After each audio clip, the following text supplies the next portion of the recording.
Baik, apa kabar kalian semua hari ini? Baik.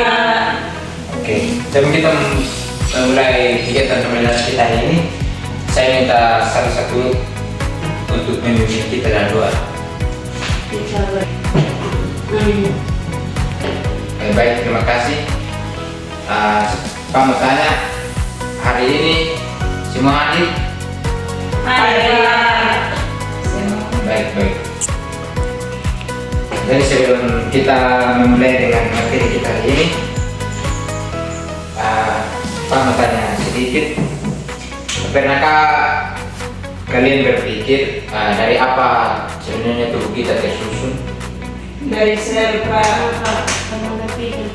Ya, dari apa? Dari sel, Pak. Ya, baik. Jadi tadi teman-teman menjawab bahwa tubuh kita itu tersusun atas sel. Dan sekarang coba teman-teman bayangkan sebuah gedung yang begitu besar, yang berdiri kokoh. Di balik berdirinya gedung itu ada struktur-struktur paling kecil yang menyusun gedung itu sehingga berdiri dengan kokoh. Yang menyusun gedung-gedung itu adalah batako, sama halnya dengan sel. Sel itu sendiri sebagai, ada yang tahu? Penyusun tubuh kita. Ya, baik. Sel itu sebagai penyusun tubuh makhluk hidup. Sebelum kita masuk ke materi lebih dalam, di sini Pak akan menyampaikan tujuan kegiatan pembelajaran kita hari ini. Yang pertama itu mengidentifikasi dan mendeskripsikan struktur sel. Yang kedua, menjelaskan fungsi setiap organ sel yang dapat memahami perbedaan sel hewan dan sel tumbuhan.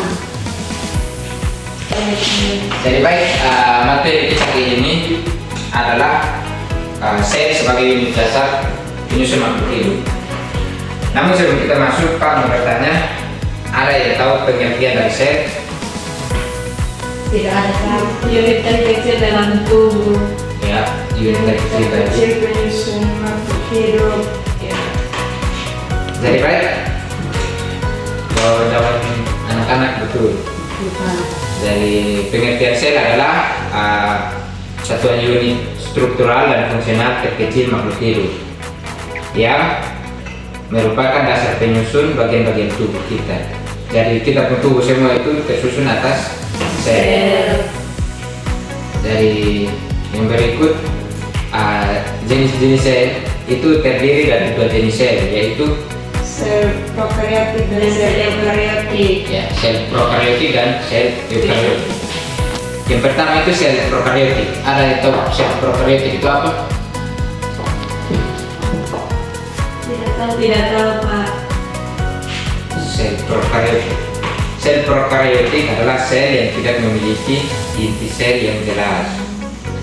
Jadi kalau sel eukaryotik, Memiliki sel. ya, sel eukaryotik memiliki inti sel yang jelas. Jadi sel prokaryotik itu contohnya seperti dia tidak memiliki inti sel. Itu contohnya seperti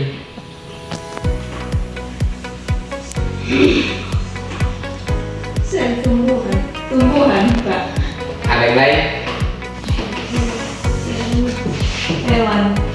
sel hewan.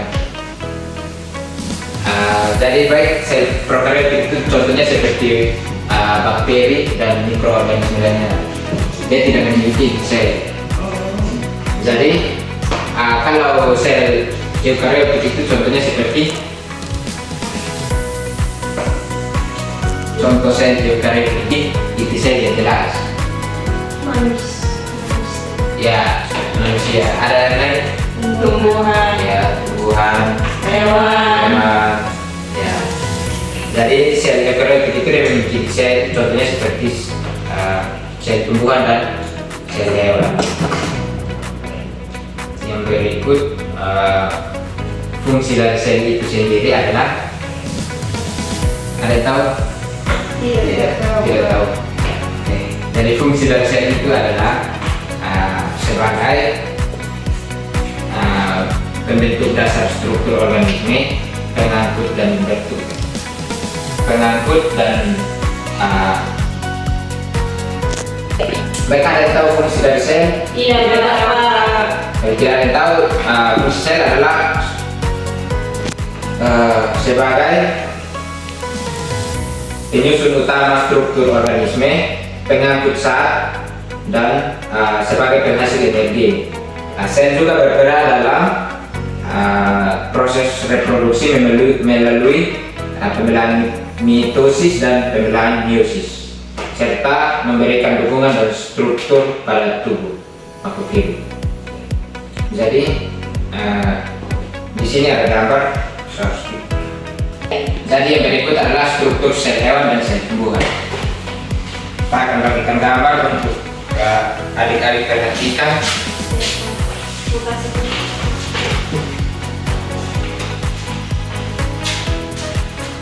Jadi coba adik-adik perhatikan di gambar sel hewan dan sel tumbuhan itu. Coba sebutkan struktur-struktur dari sel hewan dan sel tumbuhan.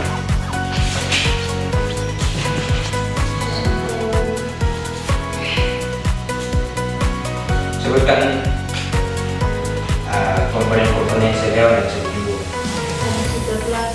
Sitoplasma, ada apa lagi? Dinding sel, lisosom, ada nukleus, ada apa lagi? Vakuola. Jadi itu adalah komponen-komponen sel. Jadi pengertian dari yang tadi teman-teman sebutkan itu, kita mulai dari sel hewan. Di sel hewan itu terdapat membran sel, nukleus, sitoplasma, nukleus, badan Golgi, mitokondria, lisosom, vakuola, dan retikulum endoplasma.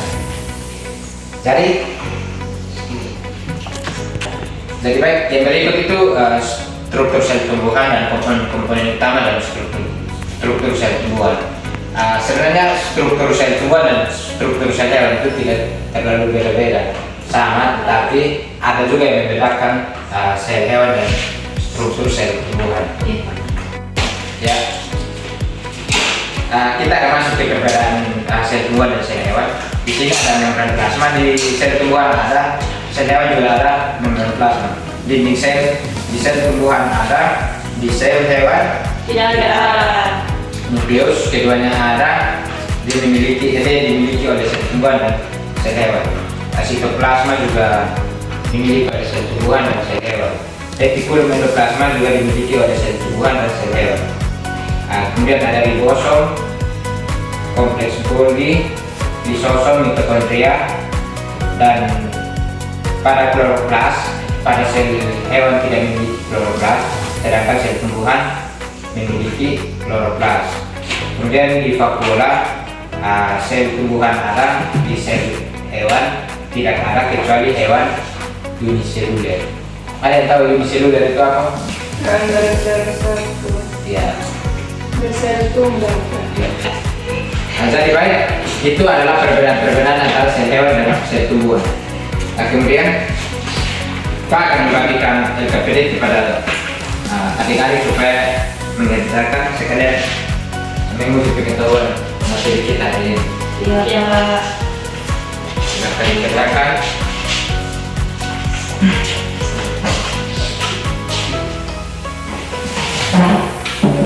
Baik, kalau sudah mengerjakan LKPD yang saya berikan, silakan presentasi masing-masing kelompok.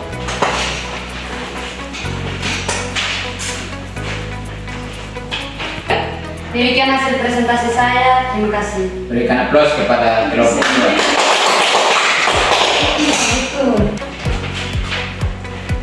Sekian dan terima kasih. Baik, berikan aplaus kepada kelompok 2. Ya, untuk mengingat kembali pembelajaran kita hari ini, ada refleksi, ada beberapa pertanyaan di sini. Yang pertama itu apa yang menyusun jaringan dalam suatu makhluk hidup? Ada yang masih ingat? Sel. Ya, betul sekali, sel. Yang berikut, coba teman-teman sebutkan komponen-komponen, beberapa komponen yang ada dalam sel yang tadi sudah dipelajari. Sitoplasma, Dinding sel. Nukleus. Ya baik, saya masih ingat ya. Ya biasa. Yang berikut, untuk sebelum kita mengakhiri kegiatan pembelajaran kita hari ini, Pak akan menyimpulkan materi yang kita pelajari tadi. Jadi kesimpulannya, setiap bagian di dalam sel yang kita sebut organel mempunyai tugas yang spesifik. Mereka bekerja sama secara harmonis agar sel bisa menjalankan fungsinya. Jadi bisa kita simpulkan bahwa sel adalah dasar dari semua kehidupan. Tanpa sel tidak ada kehidupan seperti yang kita kenal. Memahami sel membantu kita mengerti bagaimana tubuh kita dan seluruh makhluk hidup di bumi ini bekerja. Jadi untuk mengakhiri pembelajaran kita hari ini, salah satu pimpin kita dalam doa. Sebelum kita pulang, mari kita sama-sama mengharapkan dalam doa. Mari kita berdoa. Amin. Jadi baik, terima kasih. Ya Kak. Sampai jumpa di minggu berikut. Selalu. Selamat.